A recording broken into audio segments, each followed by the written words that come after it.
And where we're different, we have this these six mental faculties. So we talked about imagination at great length in the first lesson.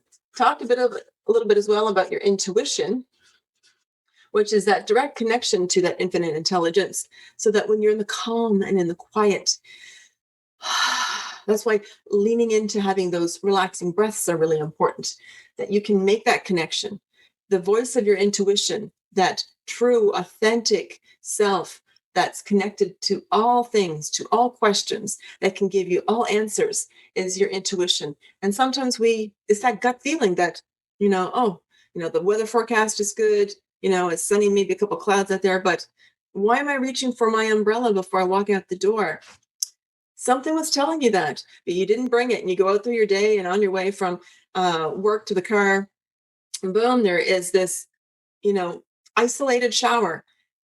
Who knew that you were going to be leaving at that time because you did something different in your schedule, your routine, and you actually had to that day park further away, and you got drenched in this downpour that really only lasted, the 10 minutes of when you got outside, the 2-minute dash to the car, which would have been a 5-minute walk. And as you sat in the car and it just pelted down and you're all wet and shivering and you're just wondering, it's like, oh, why didn't I bring my umbrella? And over the course of driving home over the next 10 minutes, the clouds dissipate, they just disappear. The sun comes out and it's just brilliantly beautiful. Yes, then there's that beautiful rainbow that follows. But what told you to take and grab that umbrella, which you didn't? You ignored your intuition. Your intuition, that connection that you have to something that you don't know, you don't have the input from your senses for your intuition. It's that knowing without even really having that logical, rational reason for knowing. People call it a gut feeling. It's a hunch. Some people get shivers, all sorts of different feelings. But you can connect to your intuition, and it's really important as you're going through this values exercises at the end to see what is important with your core values, to lean into that intuition. Other things that are really important would be your perception, how you perceive or see the world. So what you believe is true. So your opinion, your perception is what matters here. And to know that every event, every situation, everything that goes on doesn't have a good label or a bad label attached to it.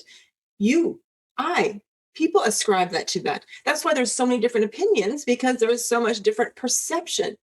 Um, for example, you can tell 10 different people, one after the other, whisper in their ear a phrase, and you whisper the same thing because you're reading it off a card to those 10 different people. And then when you ask them afterwards, give them 10 minutes not to talk or anything, to repeat back or write down what was said, you're going to get 10 different things because they perceive it differently.